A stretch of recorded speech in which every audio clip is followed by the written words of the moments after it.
அம்மன் astro channel நேயர்கள் அனைவருக்கும் அன்பான வணக்கம். சுபஸ்ரீ குரோதி வருடம் சித்திர மாதம் 18ஆம் தேதி குரு நமக்கு பயிற்சியாகி மேசராசியிலிருந்து ரிஷபராசிக்கு போகிறாரு. இந்த குரு பயிற்சி காலச்சக்கரத்தோடு இருக்கக்கூடிய 12 ராசிக்காரர்களுக்கும் எப்படிப்பட்ட மாற்றங்கள் எல்லாமே கொடுக்க போகுது அப்படின்னு பார்க்கலாம். சூரியனை மையமாக வச்சு தான் கிரகங்கள் அப்படிங்கிறது சுற்றி வருது. அதனால் ஜோதிடத்தில் மிகவும் முக்கியமாக பார்க்கக்கூடிய விஷயம் அப்படின்னா இந்த கிரகங்களோட பெயர்ச்சி தான். அதுவும் சுபபலன் தரக்கூடியவர் அப்படின்னு பார்த்தோன்னா குரு பகவான். குரு பகவான் ஒரு ராசியிலிருந்து மற்றொரு ராசிக்கு பெயர்ச்சி ஆகக்கூடிய காலம் அப்படின்னா ஒரு ஆண்டு கிரகம் அப்படின்னு இந்த குரு பகவானை அழைக்கலாம். நாம் 2024ஆம் ஆண்டில் மே மாதம் 1ஆம் தேதி பகல் 12:59 மேசராசி கிருத்திகை நட்சத்திரம் 1ஆம் பாதத்திலிருந்து ரிஷபராசி கிருத்திகை நட்சத்திரம் 2ஆம் பாதத்துக்கு பேச்சு ஆகுறாரு இந்த குரு பகவான். குரு பகவான் தான் இருக்கும் இடத்தை விடவும் தன்னுடைய பார்வையாலேயே அற்புதமான பலன்களை எல்லாத்தையும் நமக்கு கொடுக்கக்கூடியவர். அதனால 5, 7, 9ஆம் இடங்களை பார்க்கறாரு. குருவோட பார்வை 9ஆம் இடத்துல பதியும் பொழுது மிக மிக விசேஷமான பலன்களை நமக்கு கொடுக்க போறாரு அப்படின்னு தான் சொல்லணும்.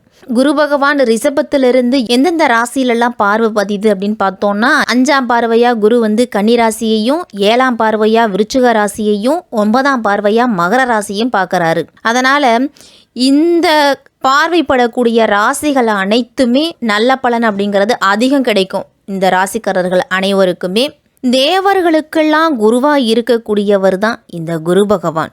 குரு அப்படிங்கிறவர் ஆசிரியர். அதனால் ஒருபோதும் எந்த ராசிக்கும் கெடுதல் அப்படிங்கிறது நடக்காது குரு பகவானால்.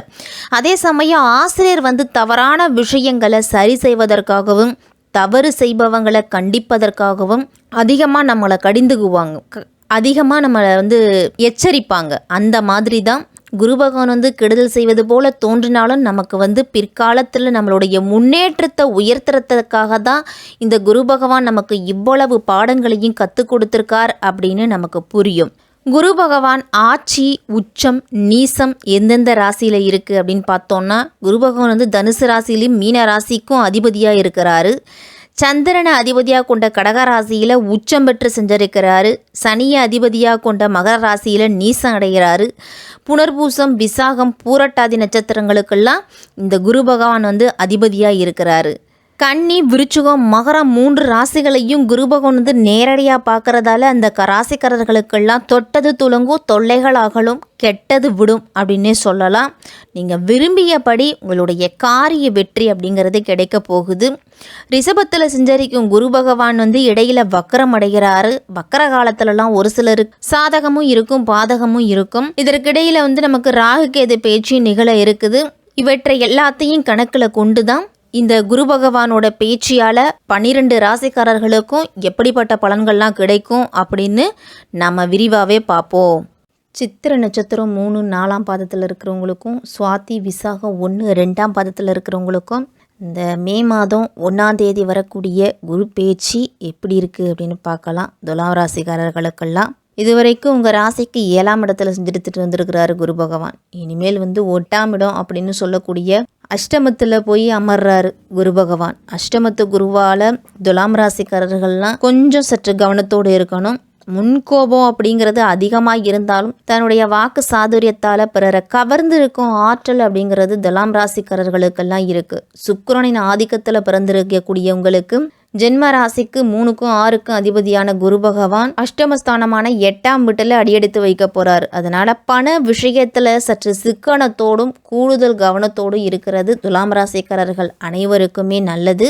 இதுவரைக்கும் 3, 6 ஆகிய இடங்களுக்கு அதிபதியான குரு பகவான் 6க்கு அதிபதி 8ல் வரும் பொழுது கெட்டவன் கெட்டில் கிட்டிடு ராஜயோகம் அப்படின்னு சொல்லுவாங்க. அதற்கு ஏற்ப உங்களுக்கு நல்ல பலன்கள் அப்படிங்கிறது கிடைக்கும். 8ல் குரு வரும் பொழுது உங்களுக்கு விபரீத ராஜயோகம் அப்படிங்கிறது செயல்படும். அதிக பாதிப்பை ஏற்படுத்தாம ஒரு சில அனுகூலமான பலன்களும் உங்களுக்கு கிடைக்கும். தேவையற்ற வீண் செலவுகள்லாம் ஏற்படக்கூடிய நேரம் அப்படிங்கிறதால ஆடம்பரமான செலவுகள் எல்லாத்தையுமே துலாம் ராசிக்காரர்கள்லாம் குறைச்சிக்கணும். வீட்டுக்கு தேவையான பொருளை மட்டும் வாங்கணும். தேவையில்லாத அடுத்த வருடத்துக்கு தேவைப்படும் அப்படின்னு வாங்கி வைக்கிற பொருளை தவிர்த்துக்கணும். எந்தளவு நம்ம கடன் வாங்காமல் நம்மளுடைய குடும்பத்தை நடத்துகிறோமோ அந்தளவு நமக்கு முன்னேற்றம் அப்படிங்கிறது இருக்கும் துலாம் ராசிக்காரர்களுக்கெல்லாம். 8ல் வரக்கூடிய குரு பகவானால் ஒரு சிலருக்கெல்லாம் அதிருப்தி நிலை வரும். ஏன்னா அஷ்டமத்தில் குரு வராரு அப்படிங்கிற போது சற்று கூடுதல் எச்சரிக்கையோடு இருக்கணும். எல்லா விஷயத்துலேயும் தொழில் வியாபாரத்துலலாம் கூடுதல் கவனத்தோடு இருக்கணும். நீங்கள் நினச்சது ஒன்றும் நடந்தது ஒன்றுமா இருக்கும். அப்போ என்ன பண்ணணும், ஒரு முறைக்கு பல முறை நம்ம என்ன முடிவு எடுத்தாலும் அதை யோசித்து எடுக்கணும் இல்லையா? அந்த தொழிலில் இருக்கிறவர்களோட ஆலோசனைகளை கேட்கலாம், வீட்டில் இருக்கிறவர்களோட ஆலோசனையை கேட்கலாம், குடும்பத்தில் இருக்கிறவர்களோட ஆலோசனையை கேட்கலாம்.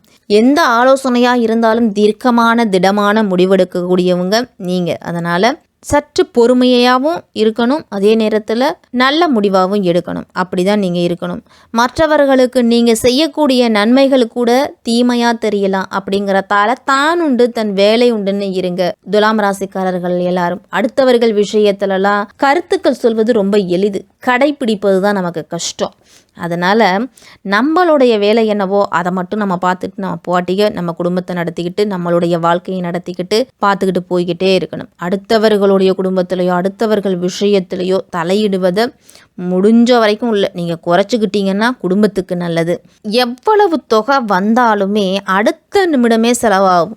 அந்த அளவுக்கு செலவு அப்படிங்கிறது இருந்துக்கிட்டே இருக்கும். விலை உயர்ந்த பொருட்களை கூட விற்கக்கூடிய சூழ்நிலை கூட வரலாம். துலாம் ராசிக்காரர்களுக்கெல்லாம் நிலையான வருமானம் இன்றி தவிச்சிருப்பீங்க. துலாம் ராசிக்காரர்களுக்கெல்லாம் முடிஞ்ச வரைக்கும் இந்த குரு பேச்சு காலகட்டத்துக்கு பிறகு செலவுகளை குறைச்சிக்கிட்டு சிக்கனத்தை கடைப்பிடிச்சிங்க அப்படின்னா நல்ல பலன் உண்டு. உங்களை நேசித்தவர்களோடு கூட நீங்கள் யோசித்து பேசக்கூடிய சூழ்நிலை தான் வரும். அதனால் சற்று எச்சரிக்கையோடு இருக்கணும். உத்தியோகத்திலலாம் உங்களுக்கு இடமாற்றம் அப்படிங்கிறது வரலாம். உங்களுடைய மதிப்பும் மரியாதையும் சற்று குறைய தொடங்கும். வேலைப்பளு அப்படிங்கிறது அதிகரிக்கிறதாலையும் சரி, அவங்க கொடுக்கக்கூடிய நேரத்தில் நீங்கள் வேலை முடிக்காமல் இருந்தாலும் சரி, இல்லை அவர்களை பற்றி தப்பாக பேசுறது, இந்த மாதிரியான சூழ்நிலையால் ஒரு சில மதிப்பு குறைவு அப்படிங்கிறதெல்லாம் ஏற்படலாம். 8ல் சஞ்சரிக்கக்கூடிய குரு பகவான் 2, 4, 12 ஆகிய இடங்களை பார்க்குறாரு. இக்கட்டான நேரத்தில் நெருங்கியவர்களோட உதவி அப்படிங்கிறது உங்களுக்கு கிடைக்க போகுது. அதே மாதிரி வீடு கட்டுறது, இடம் வாங்கிறது, இந்த மாதிரி சுப செலவுகள் எல்லாத்தையும் செய்யலாம். சுப செலவுகள் செஞ்சீங்க அப்படின்னால உங்களுக்கு விரயங்கள் குறைய தொடங்கும். ஒரு சிலருக்கெல்லாம் வெளியூர் பயணம் அப்படிங்கிறது சென்று வருவதன் மூலமாக நல்ல ஆதாயம் அப்படிங்கிறது உண்டு. உங்களுக்கு பூர்வீக சொத்து வகையில் நீண்ட நாட்களாக தீர்க்க முடியாமல் இருந்துட்டு வந்த பிரச்சனைகளுக்கெல்லாம் இந்த குரு பேச்சுக்கு பிறகு தீர்வு அப்படிங்கிறது கிடைக்கும். அதே மாதிரி சுபகாரிய முயற்சிகளெல்லாம் தேவையற்ற இடையூறுகள் நெருங்கியவர்களாலேயே ஏற்படும். அப்படிங்கிறதால புதிய முயற்சிகளில் ஈடுபடும் பொழுதெல்லாம் சற்று முன்னெச்சரிக்கையோடு செயல்படணும். முக்கிய விஷயங்களை வெளிநபர்களோடு பேசாமல் இருக்கிறதன் மூலம்தான் நீங்கள் அடைய வேண்டிய இலக்கை அடைவீங்க. உங்களுக்கு கிடைக்க வேண்டிய நல்ல வாய்ப்புகளும் கிடைக்கும். நம்மளுடைய குடும்பத்தில் இருக்கக்கூடிய நல்லது கெட்டதை அடுத்தவர்களிடத்தில் சொல்லக்கூடாது. 2ஆம் இடத்து குரு பகவானால் குடும்பத்தில் அமைதி அப்படிங்கிறது இருக்கும். அதே மாதிரி கொடுக்கல் வாங்கல் எல்லாத்துலேயும் ஒரு சுமூகமான நிலை அப்படிங்கிறது உண்டு. குருவோட பார்வையால் இல்லங்கட்டி குடியேறும் வாய்ப்பு அப்படிங்கிறதே கிடைக்கும். துலாம் ராசிக்காரர்களுக்கெல்லாம் குடும்ப சுமை கூடினாலும் அதை சமாளிக்கும் வல்லமை அப்படிங்கிறது துலாம் ராசிக்காரர்களுக்கெல்லாம் கிடைக்கும்.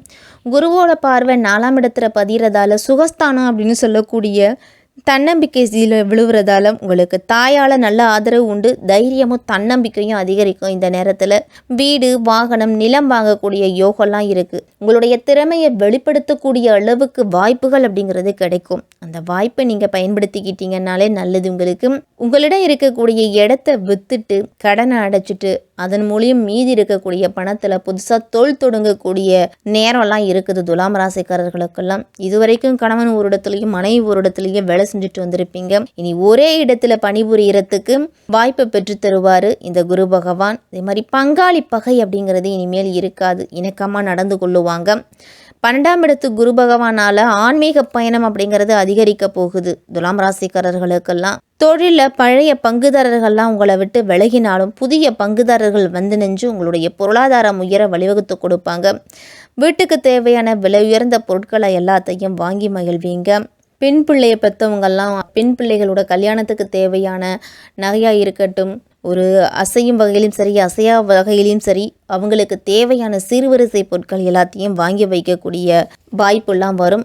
தொழில் வியாபாரத்துலலாம் கண்ணும் கருத்துமா நீங்கள் செயல்பட்டீங்க அப்படின்னா போட்ட முதலீட்டை எளிதாக எடுக்க முடியும். எந்த அளவு போட்டிகள் இருந்தாலும் வேலையாட்களோட ஒத்துழைப்பு சிறப்பாக இருக்கிறதால எடுத்த ஆர்டர்களை குறித்த நேரத்துக்குள்ளே முடித்து கொடுப்பீங்க. அரசாங்க வழியிலெல்லாம் நீங்கள் எதிர்பார்த்திருந்த பொருளாதார உதவி அப்படிங்கிறதே கிடைக்கும். எந்திரங்கள்லாம் பழுது வைக்கிறதால வீண் செலவுகளும் வரலாம். தொழில் நடத்துகிறவங்களுக்கெல்லாம் அதில் சற்று எச்சரிக்கையோடு இருக்கணும். உத்தியோகத்தில் இருக்கிறவங்களுக்கெல்லாம் பொறுப்பு அப்படிங்கிறது அதிகரிக்கும். மற்றவர்களோட வேலையையும் நீங்கள் சேர்த்து செய்ய வேண்டிய ஒரு நெருக்கடியான நிலை அப்படிங்கிறது வரலாம். வேலை நிமித்தமாக அடிக்கடி வெளியூர் பயணங்கள்லாம் சென்று வருவீங்க. உங்களுடைய பணியில் தற்போதைக்கு நீங்கள் கவனமாக செயல்பட்டீங்க அப்படின்னா ஒரு நல்ல மாற்றம் விரைவில் உங்களுக்கு கிடைக்க போகுது. குடும்ப விஷயங்களை வெளிநபர்களிடம் பகிர்ந்து கொள்ளக்கூடாது. ஆரோக்கிய ரீதியாக சிறு சிறு பிரச்சனைகள்லாம் வரலாம். உடல் நலத்தில் அதிகம் கவனம் செலுத்தணும். நேரத்துக்கு சாப்பிடுவது, நேரத்துக்கு ஓய்வெடுப்பது, இதையெல்லாம் முறையாக செய்துட்டு வரணும். துலாம் ராசிக்காரர்கள் அனைவருமே குரு பகவானோட வக்ர காலம் அப்படின்னு பார்த்தோன்னா 15/10/2024 முதல் 10/2/2025 வரைக்கும் இருக்குது. உங்கள் ராசிநாதன் சுக்கிரனுக்கு குரு பகை கிரகம் அப்படிங்கிறதால அதனோட வக்ர காலம் உங்களுக்கு வளர்ச்சியை தான் கொடுக்கும், தளர்ச்சியை கொடுக்காது. சிக்கல்கள் எல்லாமே நீங்கும். துலாம் ராசிக்காரர்களுக்கு இந்த காலகட்டத்தில் திடீர் தனவரவு அப்படிங்கிறது கிடைக்க போகுது. தொழில் வியாபாரத்தில் இருந்துட்டு வந்த குறுக்கீடுகள் எல்லாமே மறையும். எதிரிகள்லாம் உங்களை கண்டு விலகுவாங்க. தொழிலில் எதிர்பார்த்ததை விடவும் கூடுதல் லாபம் அப்படிங்கிறது கிடைக்கும். உத்தியோகத்தில் இருக்கிறவங்களுக்கெல்லாம் சம்பள உயர்வு, ஊதிய உயர்வுலாம் கிடைக்கும். பணி நீக்கம் செய்யப்பட்டவர்கள்லாம் மீண்டும் பணியில் சேர்றதுக்கு வாய்ப்பு அப்படிங்கிறது கிடைக்க போகுது. துலாம் ராசியில் இருக்கிறவங்கெல்லாம் குரு பகவான் அஷ்டமஸ்தானமான 8ல் சஞ்சரிக்கிறதால வியாழக்கிழமை தோறும் குரு தட்சிணாமூர்த்தியை வழிபட்டுவாங்க. உங்களுக்கு அதிக நன்மைகள் நடக்கும். கேது 12ல் சஞ்சரிக்கிறதால விநாயகர் வழிபாடு செய்யுங்க. இல்லத்து பூஜை அறையில் பைரவர் படம் வச்சு வழிபாடு செய்துட்டு வாங்க. வெள்ளிக்கிழமை தோறும் அஷ்டலக்ஷ்மி பதிகம் பாடி அஷ்டலக்ஷ்மிகளை வழிபட்டுட்டு வந்தீங்க அப்படின்னா உங்களுக்கு எல்லா நாட்களுமே இனிய நாட்களாக அமையும். துலாம் ராசிக்காரர்களுக்கெல்லாம் இந்த குரு பயிற்சி கையில் இருக்கக்கூடிய காசை எண்ணி செலவழிக்கணும். சிக்கனத்தை கடைபிடிச்சாலே உங்களுக்கு பாதி பிரச்சனைகள் தீரும் அப்படின்னு தான் சொல்லணும். இந்த குரு பயிற்சி துலாம் ராசிக்காரர்களுக்கெல்லாம்